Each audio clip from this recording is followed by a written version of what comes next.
Hello good people, welcome back to our video channel. So today I wanted to do something very new. First, before I go there, I wanted to show you something. One day I woke up and said that I'm going to kuapia story nikiendelea kupanga hii my Rubik cube. Unfortunately my focus could not allow me. I could either focus on arranging the cube or giving the stories. So it was almost close to impossible. So I'm looking for people who might be willing or capable of kupiga story na tena arranging this script so that we can see what to do. So if you're capable, comment on this video sana kwa YouTube. Or comment uniambie unaweza, then I will look for you. We see how it goes. If you can arrange a Rubik cube, that is for wenye wanajua. Wenye wajui, you can teach each other. Then we get into a session whereby we are going to test your capability or your abilities to multitask. With that done, I'm not going to be doing the cube, but I can do it set easy fanya. I can. Mkinipea tu time ninyamaze tu, I do it when I'm quiet. I just do it just fine. But since I cannot multitask and I tried one day and did not work, I don't think I should repeat it right now unless I challenge myself, then I come before you guys niwapigie story nikiendelea kuipanga. But for now I'm not going to tell you something constructive. Mkitaka stories za jaba, stories zenye hazilingani, you tell me, I come back with my Rubik cube nipange nikawapianga story. Otherwise itakuwa story inatoka huko before ishe ingine inatoka huko, because it also needs a lot of focus. Okay, now today I want me to come to you guys and ask you, how much do you know about history? For me, I'm a very big fan of history, whereby I would like to know where I came from. Nasikia tulitoka side za Congo, sijui tukapita wapi, tukaingia Kenya. And there's a very big friend of mine who used to joke with me akiniambia, anashangaanga tu kabisa venye Wakamba tulitoka Congo mahali kunanyesha almost every day, where the soils are very good. Tukakuja tukapita Central Kenya, tukaenda the eastern side of Kenya, whereby the rains zinakuwa nadra, they are not so expected. So I was like, okay, I don't know, I might blame that on my grandparents, but still kuna kale kauchungu kana nakuwa nako, like, okay, by the way, how comes that tulitoka Congo place kunanyesha almost every day, the rain is sufficient and everything, the soil is arable almost 100% of that land, tukuje turuke Uganda, Tanzania place watu wanalima tu every time of the year, then tukuje tupita nini huko western kwa Luya mahali kunanyesha, pita Rift, twende hadi eastern manzi. Kalonzo na mababu zako mlitufanyia nini? Ama mlitoroga? Nasikia kama hakuwa anorogi sana. That is, I'm not going to go there. So I wanted me to discuss, for us to be looking at the history of countries around the world. Not necessarily history, but let me bring it to you. Okay, when you hear about the history of a country like the US, how it rose to power between World War I, World War II, it supplied people with food, it took control of the world, then it took control of how the money is being spent, so that everyone in the world was mandated to spend in dollars. So how did they build their systems post World War II? That's something we would like to look at. Then I would like to look at the enmity between, how did the enmity between Russians and the Americans, Russians and the Europeans, however Russia is still a European country, how did the rise of China become a threat to the US, how did everything now become the way it is, how did the colonialists come into Kenya, colonize us, then leave us, go and also leave us in a very deplorable state. I'd like us to look at that. I was saying, most of the time when we hear about World War II or World War I, most of the time we might think that World War started, every country was involved in the war, everyone was fighting each other, so everything else stopped for them to watch how World War goes. Like, I would think it up like, you see the way people are watching the World Cup, the football, the FIFA World Cup. Like, you will stop everything else, now you start watching how the World Cup is going.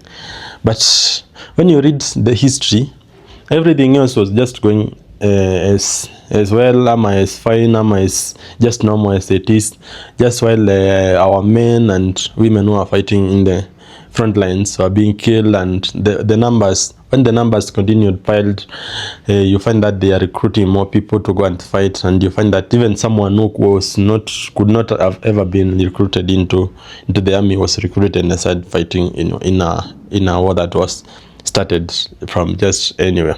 When you look at the world right now, you see the US is fighting with Iran, you see the Russians are fighting with the Ukrainians. Almost everywhere there are wars. You see that the Sudanians are fighting. Almost everyone, particularly everyone in the world. You look at the Sahel countries.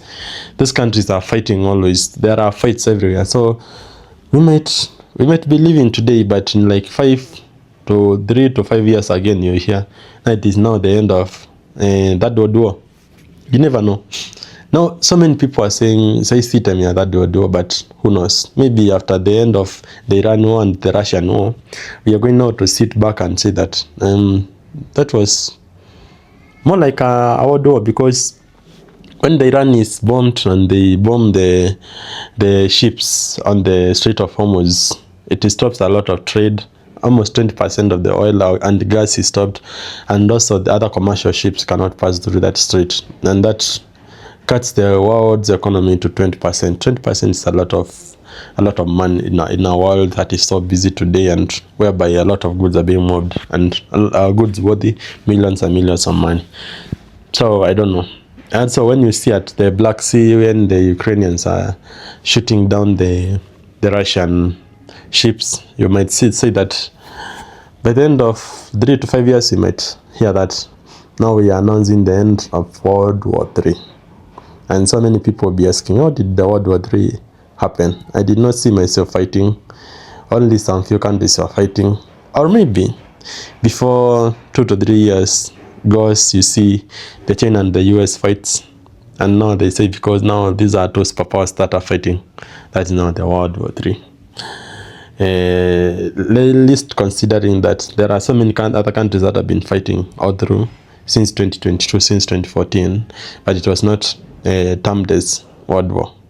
But since superpowers, so two countries that consider themselves as superpowers or the powers of the world, they start fighting, and when that fight ends, now they say that now, guys, ladies and gentlemen, we want to announce the end of World War III. You did not know about the World War III, but of course, when they were fighting each other, we could just either consider one side, we take one side, we fight with it, or take another side and fight with it. Or else, it might reach a point whereby you hear the NATO countries are fighting against the Russian, then the Russian stands together with the Chinese, the North Koreans, and the Iranians, and other countries that would consider the Chinese-Russia coalition is stronger than the other countries that believe that NATO is stronger. Of course, Africans are not considered a lot. The only thing that Africans will be done is you're given a visa to go to the US, you're recruited into the army immediately, then you're sent to the front line. The same thing that is happening to the Russians. You're given a visa, you are told, we are calling you, we are opening vacancies for teachers to come and teach English in Russia. Then you go there, before you know it, you're recruited into the army, you're sent to the front line, you're dying. You're calling your people, saying that this is your last time for you to be seen. And if you do not return home, they should believe that you fought your best. So I sat down and imagined how much can we contribute to the ongoings of this world, because this world now is too rough for everyone now to catch up with everything. But if I can sit down, I can sit back and watch the international news, the news from the US, the news from the UK, the news from the Russia, the news from Ukraine, the news from Russia, the news from every other country, from the Middle East, from Chinese, and bring it to you. How much glad would you be knowing that what is happening around the world, you know it. Either bring it in Kiswahili, bring it in English, but I will make sure that I bring everything, every news that comes along, I'll bring it to you. And today marks the first day of me writing the history, a story at a time, or a news at a time. I want us to start now writing the story today. For those who have been following everything else, kudos and thanks to you.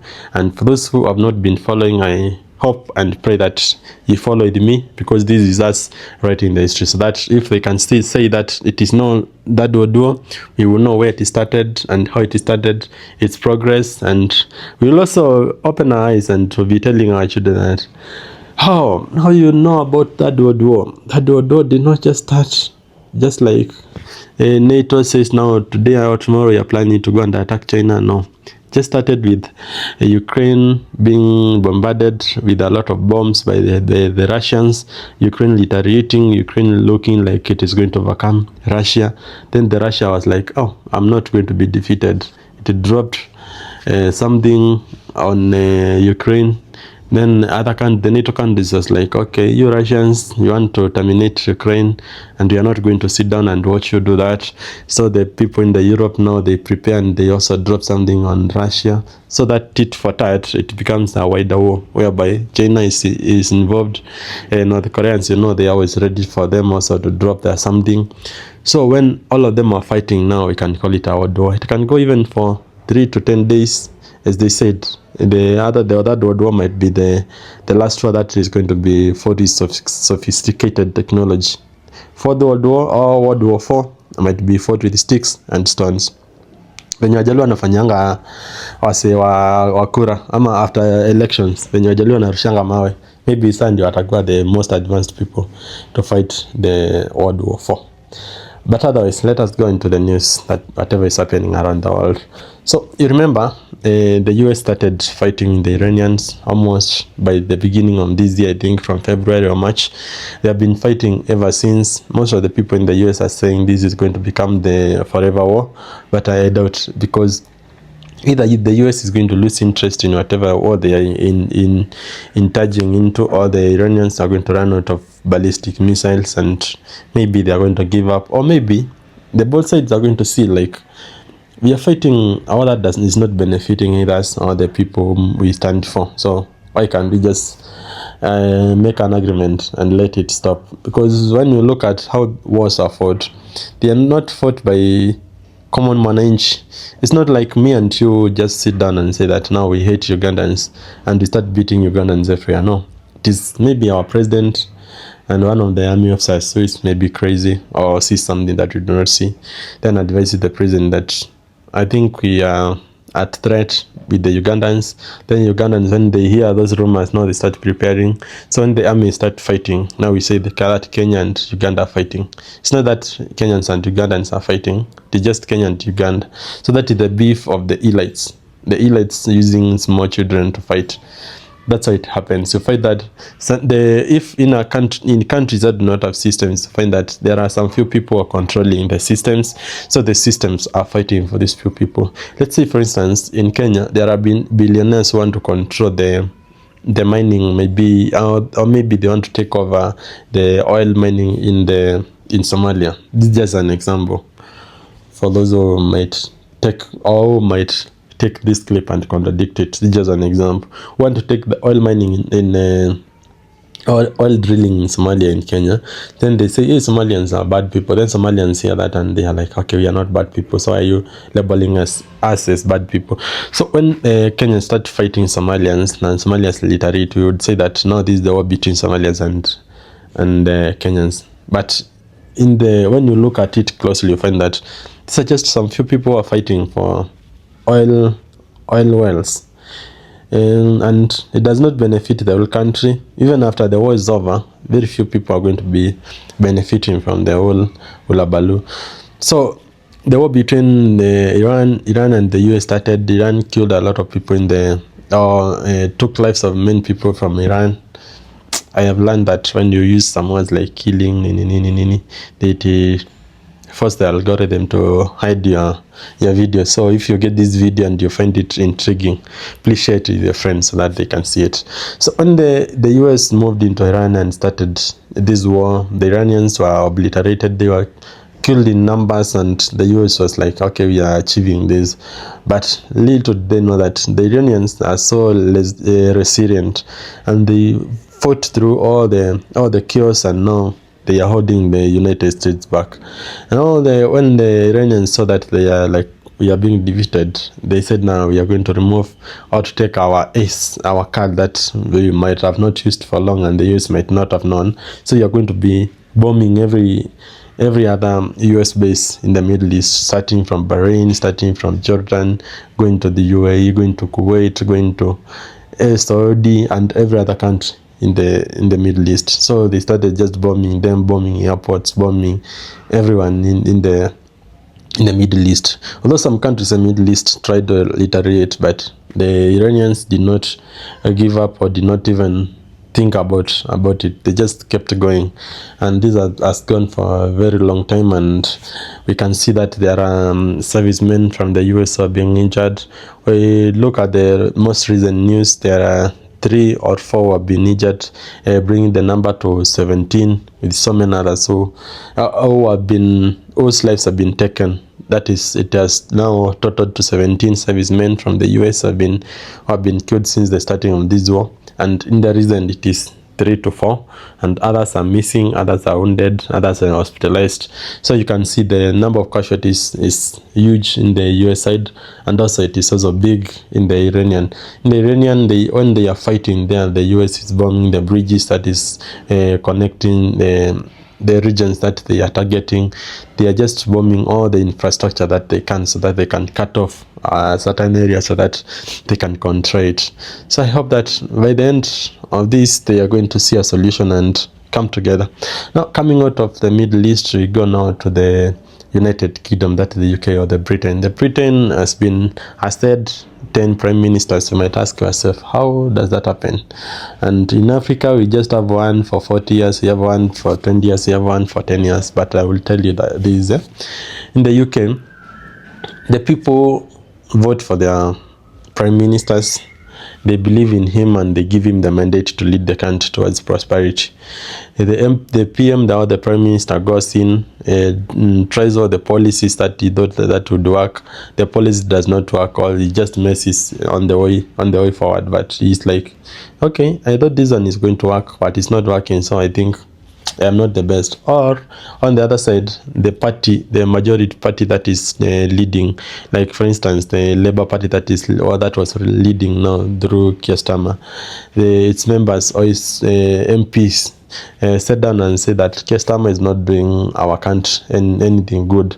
So he said that he resigns, or we are going to remove him by force. So Keir Starmer was like, okay, my bad. I thought I'm taking the country to a better future, better direction, but since you people have said that I'm not doing a good job, I'm going to step down.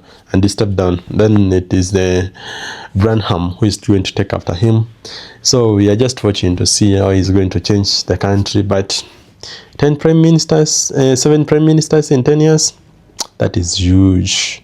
Considering that in Kenya, we are since 2013 to 2026, that is 13 years, we only have 2. And if you are not careful, you might go to 2032 with only 2. But if we are lucky enough, we are going to be having 3 in around 20 years. That's something, considering in Africa, our people do not like letting power go a lot. But we hope that at some point they will. Also, when you look at the people in the developed countries, they do not want to cling on power, because even the salaries, the remunerations, the benefits that they get from power do not even translate to something that they would like to keep on bothering that people want, bothering the police that can favor the people. They do not want to cling on power for them to be there, to be seen. They want to let the power go so that now they can go back to their normal lives, because it is even better when you are not in the limelight than when you are leading. People understand what they want. On the other side, Ukraine and Russia has been fighting since 2014. The fight between 2014 and 2022 was not so much. Between 2022, Russia planned that they're going to go all in into Ukraine, and within no time they are going to take over Ukraine. So they went in, they started beating Ukraine. Ukraine looked beaten until they started getting support from the NATO countries. They started now repelling the Russian soldiers. Now, since the Ukraine is now taking the steering control, the Russians are feeling like, oh, okay, we cannot let you guys control a lot of what we thought we are controlling. So The Russians are raining ballistic missiles into Kiev. Kiev is the capital city of Ukraine, and they just want to diminish it or to put it into rumble so that the Ukrainians can say, okay, we have had enough, so people can stop, and that now the Russia can take over Ukraine and everything goes. But when you look on the other side, the Ukrainians are almost controlling Crimea by bombing the vessels that supply Crimea, bombing everything, bombing the oil supply, bombing even the refineries in the Russia. And the Russians are also making a lot of lines just to get fuel. And considering that Russia is one of the biggest oil producers in the world, and its people are suffering from lack of fuel, it indicates how much this war has taken toll on them. If, let's say, for instance, Kenya produces a lot of, what do we produce a lot in Kenya? I don't know. I don't think we produce anything. In fact, we produce a lot of coffee, but we take it out, we get it back. So you cannot say that if we start lacking coffee, we might be concerned about how our people are farming. No.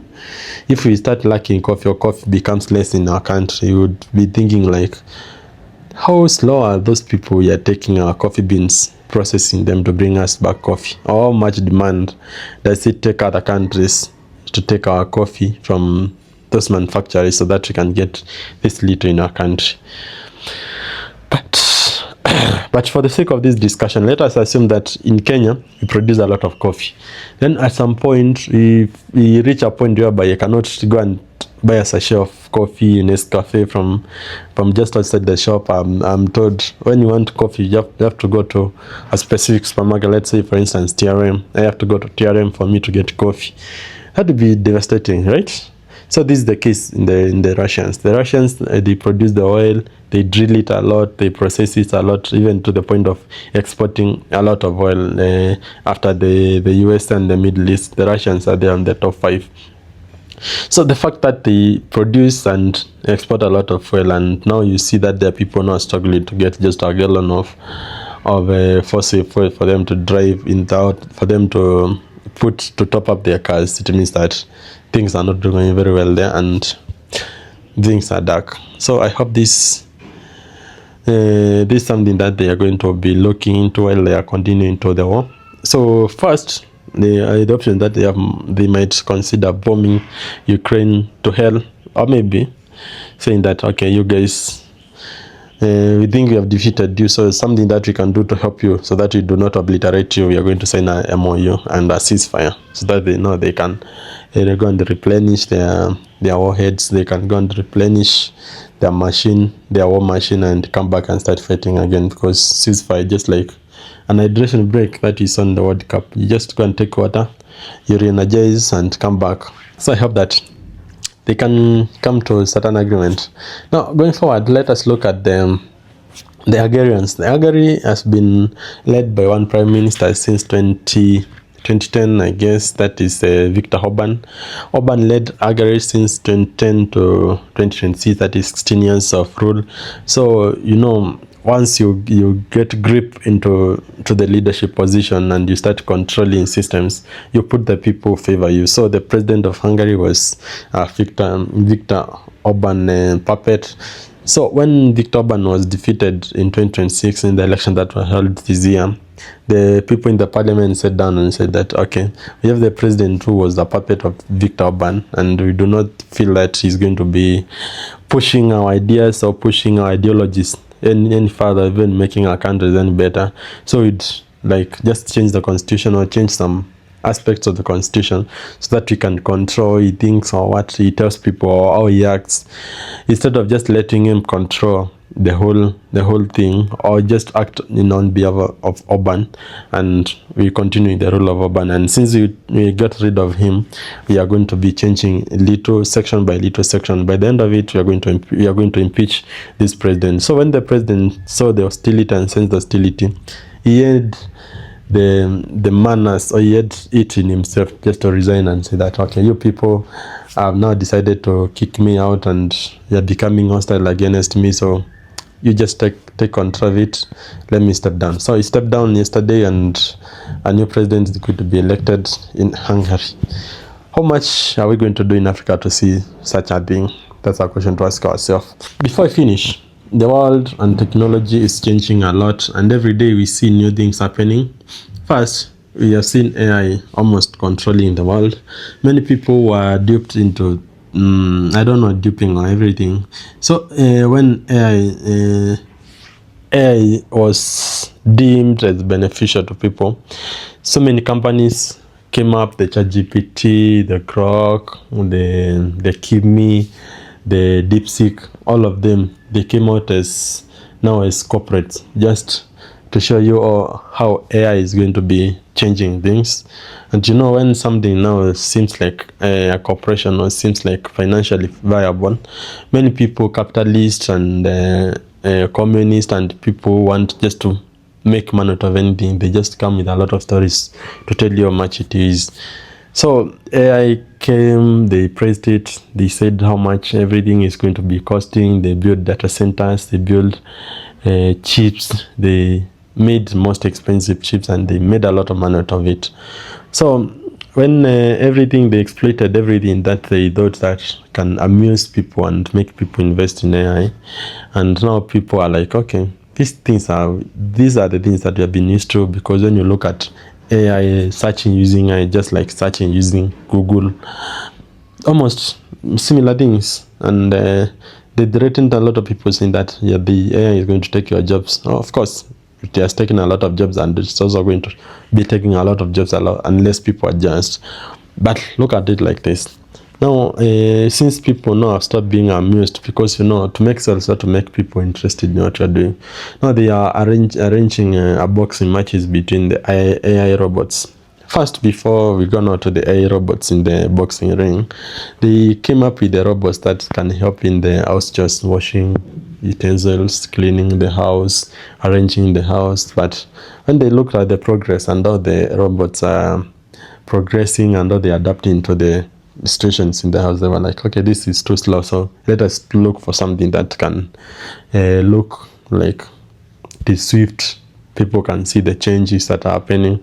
So they came with the robots in the boxing ring. So we saw the robots in Shenzhen or Shanghai, China. They were fighting robots from the US, from the Chinese, from Malaysia. They were fighting, but as you know, in the boxing ring, only people on the similar weight category fight. So for them to standardize this fight between the robots, they said that the robots that are going to be fighting are going to be using the same amount or the same capability or the chips capability. So they are not going to be using the NVIDIA chips. They are going to be used as standard chips. So when they are fighting, your engineering or your manufacturing capabilities now is going to be saving you. So you have seen that happening, and I hope that you're going to be seeing more, and they are going to be advancing, and maybe we might have robots that are going to be helping people instead of just fighting on the ring. You can have robots that are going to be babysitting, be doing house chores, robots that can be sent to the shop, robots that can just be there like a dog, or maybe, as they say, since they are saying that it's a humanoid, something that can think like a human being and act like a human being, can act on your behalf. I hope that they are going to be making something that can take over jobs that people do not want to do. But to us as human beings, I hope that we are not going to be replaced a lot, because you can imagine whereby the robots are taking away everything that we hold dear. Then we are left like we do not have anything to do. To be devastating. Otherwise, that is the news that I have for the world. In the World Cup, yesterday we saw the Argentina and Spain fighting. So Argentina was down by Spain.